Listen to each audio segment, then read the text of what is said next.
Okay તો ફરીથી એકવાર સ્નેહા એકેડેમીની યુટ્યુબ ચેનલ ઉપર આપ સૌનું સ્વાગત છે। તો વિદ્યાર્થી મિત્રો, જેવું કે આપણે જાણીએ છીએ, આપણે જે ચેપ્ટર 1 સામાજિક વિજ્ઞાનમાં શરૂ કર્યું હતું એનો પાર્ટ 1 આપણે ઓલરેડી ક્લિયર કરી દીધો છે। જે વિદ્યાર્થી મિત્રોએ પાર્ટ 1નો વિડીયો ન જોયો હોય પહેલાં એ જોઈ લેશો અને પછી આપણે અહીંયા આવીશું। એટલે પહેલા પાર્ટમાં આપણે ઓલરેડી જોઈ લીધું કે સંસ્કૃતિ એટલે શું, વારસો એટલે શું।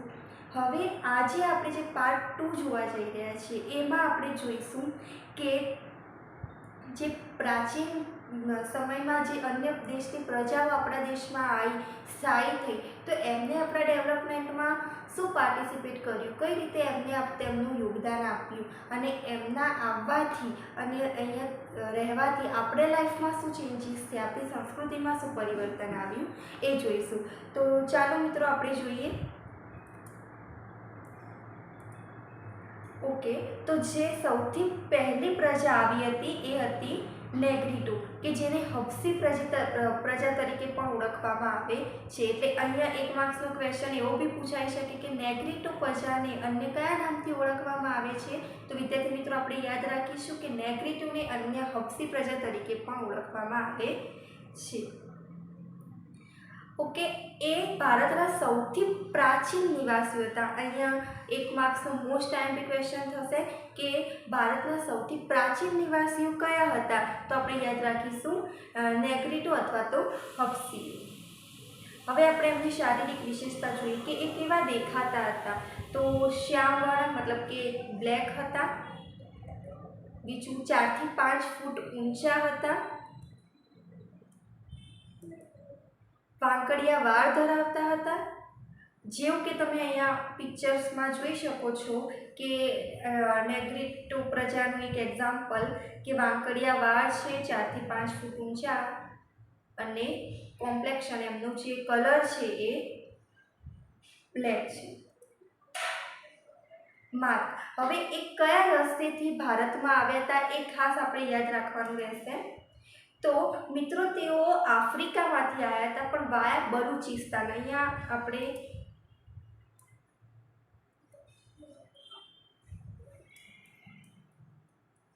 ઓકે, તો તમે જોઈ શકો છો મેપની અંદર કે અહીંયા આફ્રિકા દર્શાવેલું છે। એ આફ્રિકામાંથી આ રસ્તે થઈને બલુચિસ્તાન, કે જે હાલમાં પાકિસ્તાનમાં આવેલું છે, એ બલુચિસ્તાનમાંથી થઈને પછી ઇન્ડિયામાં આવેલા હતા। એટલે મિત્રો, પહેલી પ્રજા આપણી જે છે નેગ્રીટો, એમાં શું શું યાદ રાખીશું? તો નેગ્રીટોને અન્ય કયા પ્રજા તરીકે ઓળખવામાં આવે છે? તો હબસી પ્રજા તરીકે ઓળખવામાં આવે છે।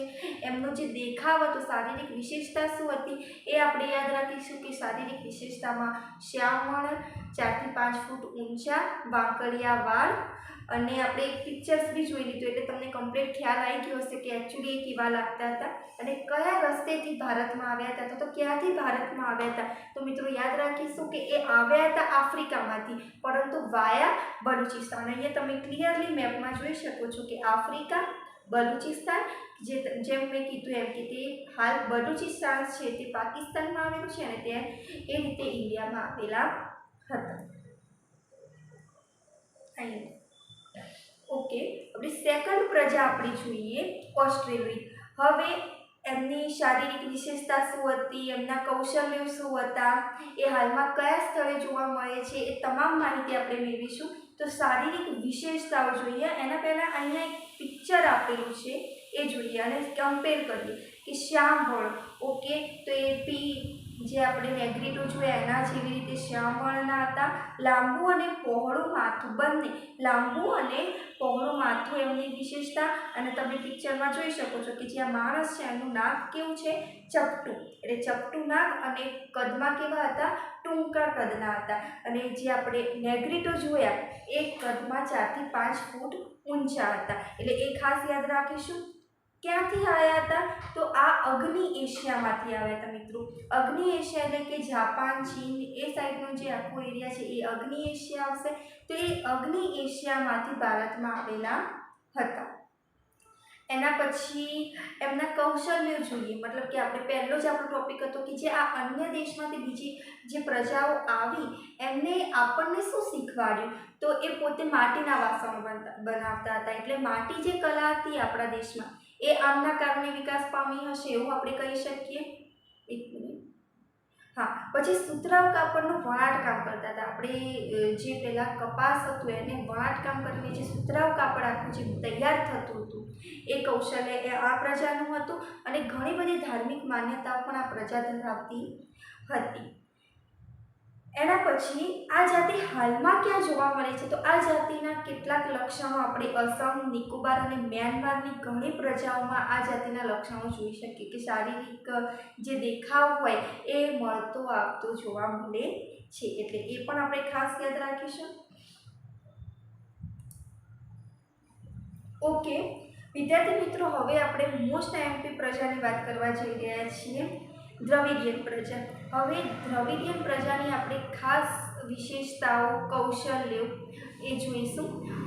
વિદ્યાર્થી મિત્રો, એના પહેલાં ખાસ એક સૂચના આપીશ કે અહીંયા આપણે જે પ્રજાઓના જે બી ક્વેશ્ચન લીધેલા છે એ ટોપિક વાઇઝ સરસ લખેલા છે. તમે બોર્ડની એક્ઝામમાં પણ જો આમાંથી કોઈક એક પ્રજા પૂછાઈ જાય તો આવી રીતે વ્યવસ્થિત તમારું જો લખાણ હશે, અલગ અલગ ટોપિક આપેલું, તમે જાણો છો કે બુકમાં ડિરેક્ટ ટોપિક આપી દીધા છે, પોઈન્ટ્સ આપી દીધા છે, પરંતુ એની જગ્યાએ તમે આવી રીતે વિશેષતા એનો મુદ્દો આપશો, કૌશલ્ય એનો મુદ્દો આપશો, શારીરિક દેખાવ એનો મુદ્દો આપશો તો તમારો પ્રશ્ન સરસ દેખાશે, એના કારણે તમને માર્ક્સમાં પણ બેનિફિટ થશે. એટલે આપણે આવી રીતે સ્ટેપ બાય સ્ટેપ પણ જ લખવાનું રહેશે કે દ્રવિડિયન પ્રજાની જે વિશેષતા, તેઓ એ સિંધુ ખીણની સંસ્કૃતિના સીધા સર્જકો અને પાષાણ યુગ સંસ્કૃતિના વારસદાર કહેવામાં આવે છે. અહીંયા વિદ્યાર્થી મિત્રો આપણો એક ગુણનો મોસ્ટ આઈએમપી ક્વેશ્ચન તૈયાર થાય છે કે સિંધુ ખીણની સંસ્કૃતિના સીધા જે સર્જકો હતા એ કોણ હતું, તો આપણે યાદ રાખીશું કે દ્રવિડિયન પ્રજા હતી એ સિંધુ ખીણની સંસ્કૃતિની સીધી વારસદાર અથવા તો સર્જક હતી. મિત્રો, દ્રવિડ પ્રજા એવી હતી કે જેમને સ્ટાર્ટ કર્યું હતું કે માતૃરૂપે એ લોકો પાર્વતી માતાને પૂજતા હતા અને પિતૃરૂપે એ શિવજી ભગવાનને પૂજતા હતા. તો ત્યારથી આ પ્રથા ચાલતી આવે છે કે આપણે પણ પાર્વતી અને શિવ ભગવાનને પૂજીએ છીએ. તો આ જે પ્રથા હતી એમને ચાલુ કરી હતી. આમના અંદર માતૃમૂલક પ્રથા જોવા મળતી હતી. માતૃમૂલક પ્રથા એટલે કે જ્યાં પિતા કરતાં માતાનું વધારે મહત્વ હોય. ઘરમાં જે આખો જે વારસો ચાલતો હોય એ માતાના નામનો ચાલતો હોય કે માતા, એમની માતા એટલે નાની, પડનાની, આ રીતે આખું જે ચાલતું હોય એટલે માતૃમૂલક પદ્ધતિ કહેવાશે. અને આ લોકો પ્રકૃતિ અને પ્રાણી પ્રેમી હતા. આપણે જાણીએ છીએ કે કાલે જ આપણે જે લાસ્ટ વિડીયો જોયો એમાં પ્રકૃતિ પ્રેમી અને પર્યાવરણ પ્રેમી આવું આપણે જોયું હતું કે ભારતના લોકો, તો ક્યાંથી આપણને આવા જે સંસ્કાર છે એનું સિંચન ક્યાંથી થયું, તો દ્રવિડિયન પ્રજાથી આપણે ઇન્સ્પાયર્ડ હતા, આપણને પ્રોત્સાહિત કર્યા હતા કે પ્રાણી પ્રેમી અને પ્રકૃતિ પ્રેમી હોવું જોઈએ. તો ત્યાંથી આપણે એન્ડ પછી ધૂપ, દીપ અને આરતી વડે પૂજા કરતા હતા. આ લોકો કોઈ બી પ્રકૃતિના તત્વોની પૂજા કરતા હોય, શિવજીની પૂજા કરતા હોય કે પાર્વતીની પૂજા કરતા હોય તો પોતે ધૂપ, દીપ, આરતીની ઉપયોગ કરતા હતા, જે હાલમાં બી આપણે કરી રહ્યા છીએ. તમે જાણી શકો કે આ લોકોનું આપણા જીવનમાં કેટલું ઇમ્પેક્ટ, કેટલી અસર પડી હશે કે આજે પણ આપણે ધૂપ, દીપ અને આરતી વડે ભગવાનની પૂજા આરાધના કરીએ છીએ. એના પછી આપણે જોઈએ કે કૌશલ્યો, કયા કયા કૌશલ્યો આ લોકોએ આપણને શીખવ્યા અથવા તો કયા કૌશલ્યો પોતે ધરાવતા હતા, તો કાંતવું, રંગવું, વણવું, પછી તીર, ભાલા, તલવાર, કાંટા, આ બધું ચલાવવાના કૌશલ્યો એ પોતે ધરાવતા હતા. અને આ ખાસ આપણે યાદ રાખીશું, અહીંયા જે આપણે નાની નોંધમાં જે લખેલું છે કે હાલમાં તેઓ દક્ષિણ ભારતમાં સ્થિત થયા છે. દક્ષિણ ભારતના જે બી રાજ્યો છે, જે રાજ્યોમાં તમિલ, તેલુગુ, કન્નડ અને મલયાલમ ભાષા બોલતા લોકો જોવા મળે છે, એમાં દ્રવિડિયન પ્રજાના કેટલાક લક્ષણો જોવા મળે છે. એટલે ખાસ યાદ રાખીશું કે દ્રવિડિયન પ્રજાના લક્ષણો હાલમાં ક્યાં જોવા મળે છે, તો દક્ષિણ ભારતની અંદર તમિલ, તેલુગુ, કન્નડ અને મલયાલમ ભાષા બોલતા લોકોની અંદર. નેક્સ્ટ આપણે જોઈએ આર્યો. આ પણ ઘણો મહત્વનો પ્રશ્ન છે કે જે બોર્ડની એક્ઝામમાં પૂછાયેલો પણ છે, એટલે આપણે યાદ રાખીશું કે આર્ય પ્રજાને અન્ય કયા નામે ઓળખવામાં આવે છે. એક 1 માર્ક્સની અંદર પણ પૂછાઈ શકે. એટલે આપણે યાદ રાખીશું કે આર્ય પ્રજાને અન્ય નોર્ડિક પ્રજા તરીકે પણ ઓળખવામાં આવે છે. એમની વિશેષતા શું હતી? તો એ પોતે અન્ય પ્રજાઓ, હાલ આપણે જે જોઈ ઓસ્ટ્રેલોઇડ જોઈ, પછી દ્રવિડિયન પ્રજા જોઈ, નેગ્રીટો જોયા, તો આ બધી પ્રજાઓ જે બી સમકાલીન એમના સાથે સાથે જે બી પ્રજાઓ ભારતમાં આવીને વસી હતી એ તમામ પ્રજાઓની સરખામણીમાં આ ડેવલપ વધારે હતા. મતલબ કે એ લોકો કંઈ બી કરે એનાથી એક સ્ટેપ આગળ જ ચાલવાવાળી આ પ્રજા હતી. એટલે વધારે વિકસિત પ્રજા કઈ હતી? તો આપણે યાદ રાખીશું કે આર્ય પ્રજા અથવા તો નોર્ડિક પ્રજા. ઘણી વખત બોર્ડની એક્ઝામમાં તમને કન્ફ્યુઝન કરવા માટે, કન્ફ્યુઝન ક્રિએટ થાય એ માટે આવી રીતે પણ ક્વેશ્ચન પૂછાયેલો હોય કે નોર્ડિક પ્રજા વિશે માહિતી આપો. તો ત્યાં ઘણા બધા વિદ્યાર્થીઓ ગૂંચવાઈ જતા હોય છે. તો આપણે યાદ રાખીશું કે નોર્ડિક પ્રજા એ જ આર્ય પ્રજા. એની બીજી આપણે જોઈએ ખાસિયત તો આર્ય સંસ્કૃતિના સીધા સર્જકો. હવે આર્ય પ્રજા હતી એટલે આર્ય સંસ્કૃતિના સીધા સર્જકો ખૂબ જ ઈજી છે, આપણને યાદ રહી જાય. આ પણ પ્રકૃતિ પ્રેમી હતા. હવે આ લોકોએ આપણને શું શીખવ્યું? તો જેવું કે આપણે જાણીએ છીએ કે આપણે આજે પણ સૂર્ય દેવતાને જળ અર્પણ કરતા હોય, વાયુદેવમાં માનતા હોય, વરસાદ પણ આપણે ભગવાન તરીકે એમને પણ પૂજતા હોઈએ, નદીઓની પણ પૂજા કરતા હોઈએ. તો આ તમામની જે પૂજા કરવાની જે પદ્ધતિ હતી એની શરૂઆત આર્ય પ્રજાએ કરેલી હતી. એટલે એવું કહી શકાય કે આ લોકોથી ઇન્સ્પાયર થઈને આજે આપણે આ બધું જ કરી રહ્યા છીએ. એના પછી આપણે કૌશલ્ય જોઈએ તો આ લોકોએ એક કૌશલ્ય વિકસાવ્યું હતું જે આજે પણ આપણે ફોલો કરી રહ્યા છીએ કે આપણે ગમે તે દેવતાની પૂજા કરતા હોય, દેવીની પૂજા કરતા હોય તો એમનો ખાસ અલગ શ્લોક અથવા તો સ્તુતિ હોય છે. તો આ જે સ્તુતિની જે રચના હતી અથવા તો જે પદ્ધતિ હતી એ કઈ પ્રજાએ શરૂઆત કરી હતી? તો આર્ય પ્રજાએ આ પદ્ધતિની શરૂઆત કરી હતી. એટલે એ પણ આપણે ખાસ યાદ રાખીશું. એના પછી મોંગોલોઇડ. હવે આ મોંગોલોઇડ જે પ્રજા હતી એને અન્ય કયા નામથી ઓળખવામાં આવે છે? તો કિરાત પ્રજા તરીકે પણ ઓળખવામાં આવે છે. 1 માર્ક્સ માટે વિકલ્પની અંદર, ખરા ખોટાની અંદર અથવા તો ખાલી જગ્યાની અંદર આ પ્રશ્ન પૂછાઈ શકે કે મોંગોલોઇડ પ્રજાને કિરાત પ્રજા તરીકે પણ ઓળખવામાં આવે છે. કિરાત કેમ કહેવામાં આવતા હતા? તો એમનું જે કલર હતો, મતલબ કે જે કોમ્પ્લેક્શન હતું એમનું એ હતું પીળા વર્ણનું, એટલે એમને કિરાત પ્રજા તરીકે ઓળખવામાં આવે છે. જેવું કે તમે શારીરિક વિશેષતાઓની અંદર જોઈ શકો છો. કેવા હતા? તો પીળો વર્ણ, સહેજ પીળાશ પડતો કલર એમનું હતું, ચપટો ચહેરો હતું, ઉપસેલા ગાલ હતા અને બદામ આકારની મતલબ કે ચપટી એવી આમ પહોળી થોડી આંખો હતી. હા, અહીંયા આપણે પિક્ચરમાં જોઈ શકીએ છીએ કે બદામ આકારની આંખો, કે જે આંખો આમ પહોળી છે અને આમ સાઈઝમાં નાની. ગાલ તમે જોઈ શકો, ઉપસેલા ગાલ, પીળો વર્ણ, થોડું પીળાશ પડતું છે અને ચપટો ચહેરો. આ હતી એમની શારીરિક વિશેષતા.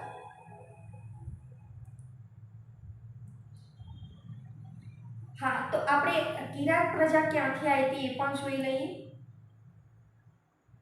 હા, તો તમે જેવું કે અહીંયા આખું મેપ આપેલું છે એમાં આપણે જોઈ શકીએ કે કિરાત પ્રજા ચાઇનામાંથી આવેલી હતી વાયા તિબેટ. એટલે આ ખાસ યાદ રાખીશું કે જે ચીન છે ત્યાંથી આ પ્રજા આવેલી હતી. ક્યાંથી? તો કયા માર્ગેથી? તો તિબેટથી, અને પછી અહીંયા ભારતમાં આવીને વસી હતી. હવે આ વિદ્યાર્થી મિત્રો અહીંયા તિબેટનો એરિયા હાલ અલગ રહ્યો નથી, પરંતુ પહેલાના સમયમાં તિબેટ એ અલગ આખું દેશ અલગ હતો, પરંતુ ચાઇનાવાળાએ હાલ તિબેટને પોતાના અંડરમાં કરી દીધું છે. એટલે પરંતુ આપણે આ જૂની ટેક્સ્ટ બુક આધારિત ભણી રહ્યા છીએ. એટલે કે ચીનમાંથી, તિબેટમાંથી જે વાયા તિબેટ અને પછી એ લોકો ઇન્ડિયામાં આવ્યા હતા. એટલે ખાસ યાદ રાખીશું. અને ઉત્તર પશ્ચિમ ચીનમાંથી, એટલે તમે જોઈ શકો ઉત્તર એટલે કે આ બાજુનો ઉપરનો એરિયા, પશ્ચિમ એટલે આ બાજુનો એરિયા જે પશ્ચિમ સાઈડનો, અને એક રસ્તેથી થઈને પછી એ લોકો તિબેટથી ભારતમાં આવ્યા હતા. હાલમાં આ લોકો ક્યાં જોવા મળે છે? તો આ બાજુનો જે બી એરિયા છે કે તિબેટ સાઈડ છે અહીંયા આપણે ભૂતાન પછી જોઈએ કે આપણો કયો એરિયા બોર્ડર ત્યાં આવતી હોય, અસમ, પૂર્વ બંગાળ, ભૂતાન, અરુણાચલ પ્રદેશ વગેરેમાં આવીને તે પ્રજા વસેલી જોવા મળે છે.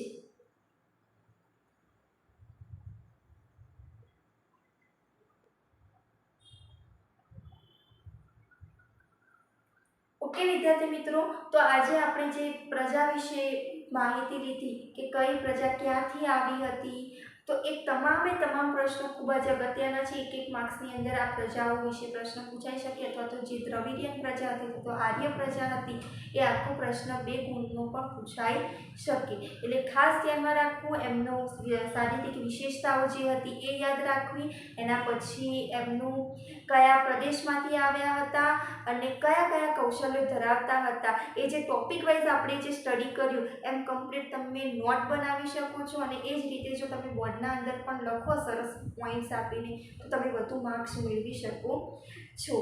Thank you.